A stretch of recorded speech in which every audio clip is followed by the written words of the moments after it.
Ever notice how things in life can be like a buy one, get one free Oh, deal? I know what you mean. You want the coffee, but then you also get that like early morning roar of delivery trucks. Yeah. Or you're excited for that shiny new phone, but then someone somewhere is left dealing with the not so glamorous side of, well, manufacturing. Right, the hidden costs, the Yeah. stuff we'd rather not think about. Exactly. And that's what we're diving deep into today, those side effects, those economic aftershocks that economists call externalities. It's like ripples in a pond. Those unintended consequences that spread way further than that initial splash. I like that analogy. So no fancy jargon today, just straight talk about these externalities. And we're doing it with, let me see, chapter 10 from this economics textbook. Chapter 10, very precise. Well, you know me, always down for a deep dive. That's what we're here for.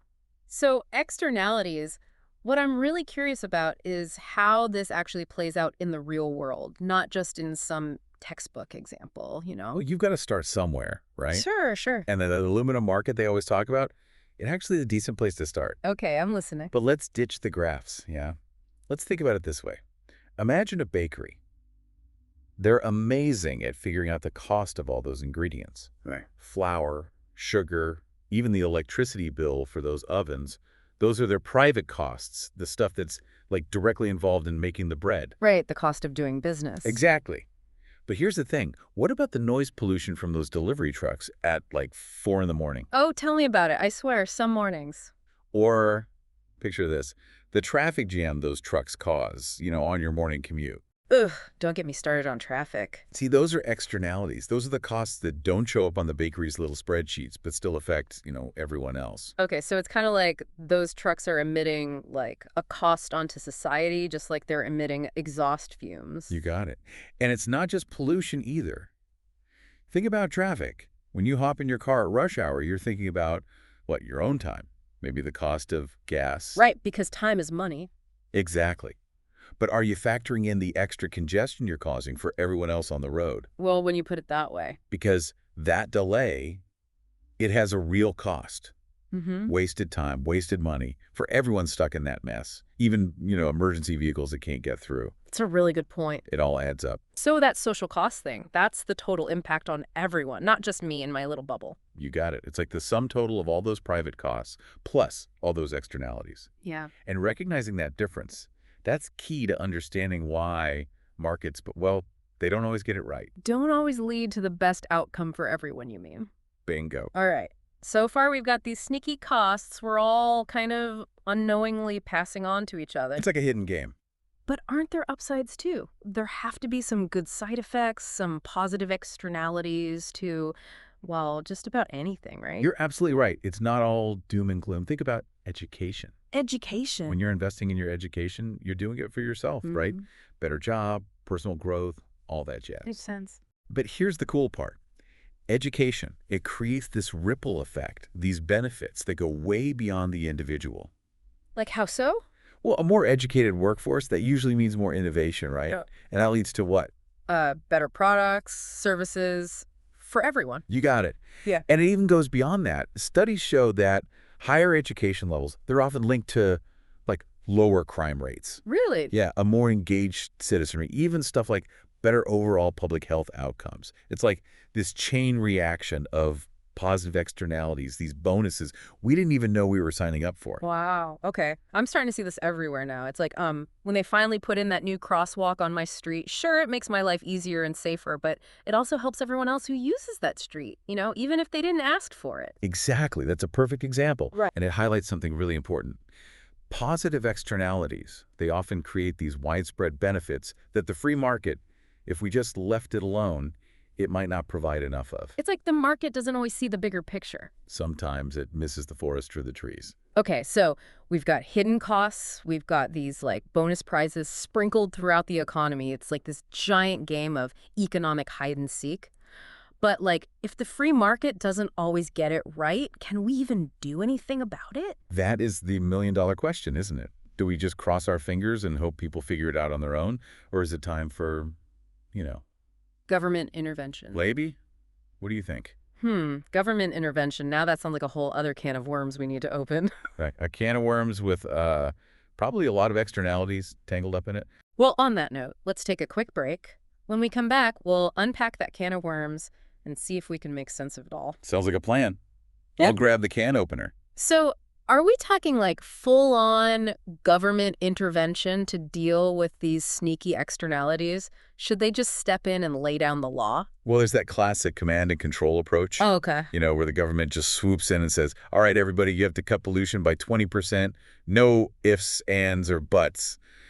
It's very, A bit rigid. yeah, exactly, like one size fits all. I can see how that wouldn't go over so well with some businesses, especially if some companies have a much easier time cleaning up than others, right? Exactly. Picture this. You got a brand new factory, state of the art, all the latest tech, right? And then you've got this older factory stuck with outdated equipment, making them both reduce pollution by the same amount. Yeah. That could be completely bonkers in terms of cost. Yeah, that's like telling a snail and a cheetah, all right, both of you, same speed, go. Right. The new factory, they might be able to hit that target with, like, a few tweaks.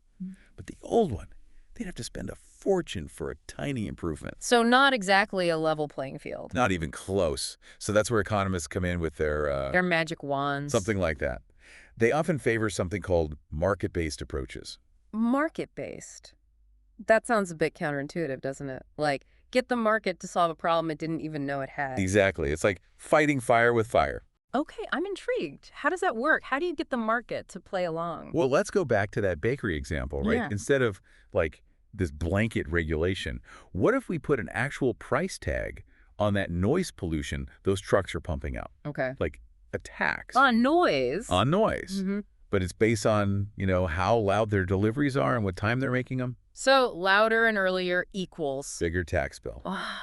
You better believe that bakery will find a way to put a muffler on those trucks. I bet they would. And probably invest in some quieter breaks, too, while they're at it. Exactly.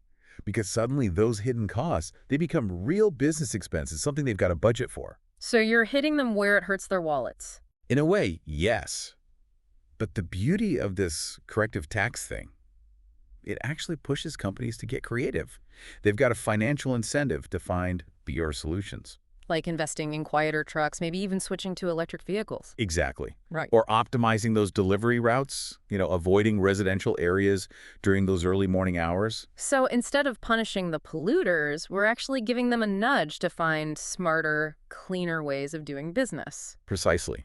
And those innovations, those new technologies they come up with, those could end up benefiting everyone in the long run, not just the people who live next door to the bakery. Right, it's like a win-win. Exactly.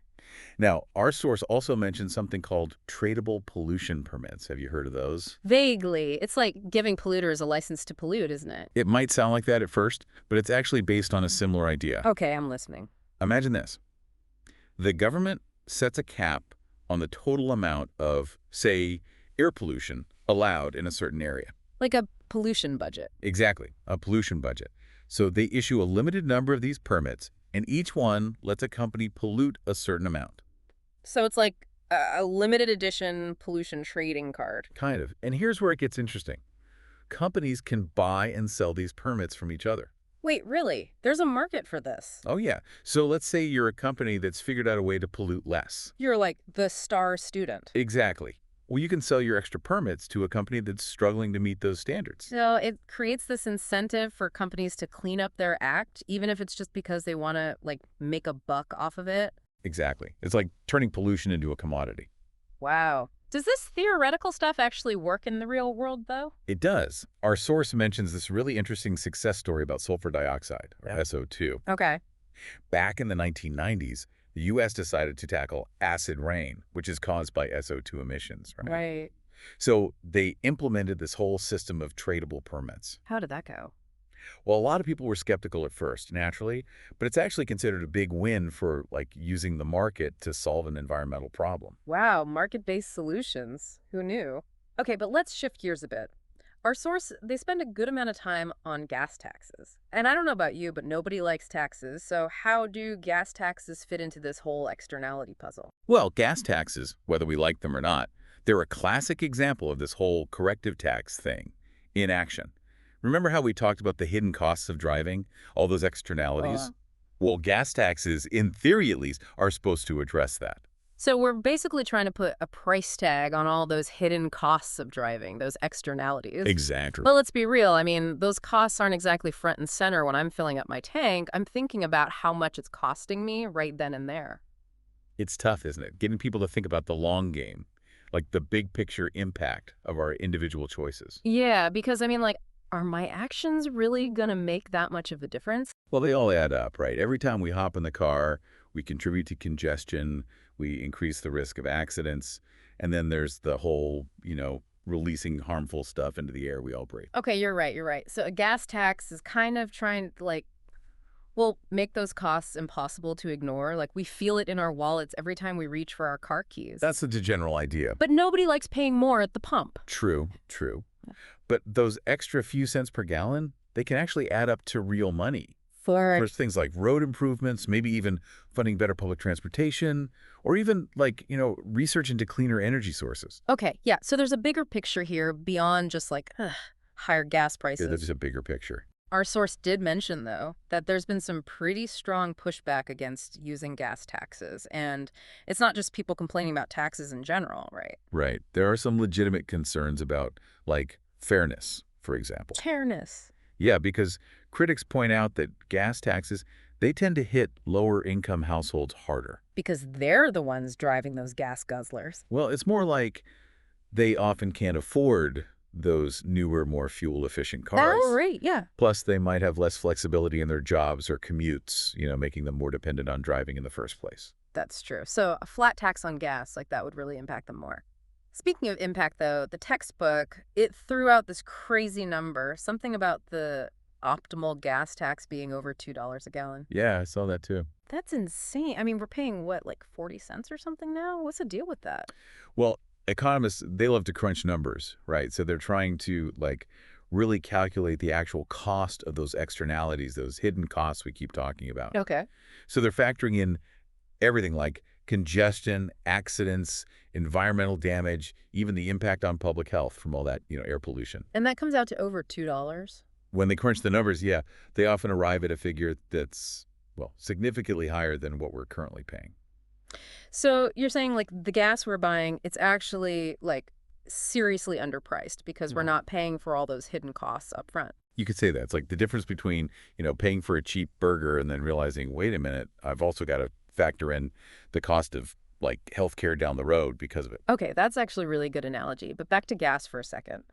What about the argument that, like, you can't just put a price tag on clean air and clean water? Like, something should just be, like, off limits for the free market. Right, right. And that's a really important point to bring up. It speaks to, I think, the limitations of relying solely on an economic lens for these issues. Because the truth is, the real value of things like clean air or, a thriving ecosystem, that's really hard to quantify. Sometimes it's almost impossible. So where does that leave us? I mean, if we can't always rely on the government to swoop in and fix things, and we can't always just, like, put a price tag on everything, how do we even begin to address these externalities? What can we actually do? That's where the power of, like, individual action comes in. Okay. Social norms, Yeah. even just like basic neighborly cooperation. So, like, doing the right thing even if nobody's watching. Exactly. Because, think about it, why don't you litter? Well, because it's littering. Right. But there's more to it than that. I mean, yeah, there's the threat of, like, getting a ticket. But for most of us, it's more than that. It just feels wrong. It's like this unspoken rule, right? Yeah. Like, littering is bad for everyone, and nobody wants to be that guy. Right. Our sense of, like, shared responsibility, Mm-hmm. it actually plays a much bigger role than we realize. Interesting. And it goes way beyond just, not tossing your trash on the ground. Think about all of the people out there who donate their time, their money to charities that are, on the front lines of tackling things like pollution or poverty or inequality. Okay, yeah. Those are all forms of private action, Yeah, right? yeah. People stepping up to try and make things better. So it's not all about waiting for the government to pass a law or economists to come up with some complicated formula. Exactly. Sometimes the best solutions, they come from us. It's like you were saying earlier, individual actions, they can have a ripple effect. Exactly. And sometimes those ripples, they turn into waves. I love that. Okay, so much to think about. We've covered a lot of ground here today. We have. We started with, like, stinky garbage trucks. Then we went to the complexities of, like, market-based solutions. We even talked about pollution trading cards. Don't forget those. But I think the biggest takeaway here is that externalities, those hidden costs and benefits, they're everywhere. They're impacting our lives in ways we don't even realize every single day. And while the answers might not always be easy or obvious, I think just being aware of these things, that's a huge first step. It's like that saying, knowledge is power. Exactly. Once you start to see those hidden connections, it's like you can't unsee them. So the next time you're stuck in traffic or you're enjoying a nice clean park or even just, sipping your morning coffee, just like take a second to think about those ripple effects because those connections, those externalities, they're what bind us together in this big, messy, complicated world. Couldn't have said it better myself. And on that note, I think we've reached the end of our deep dive. Until next time. Keep those ripples coming.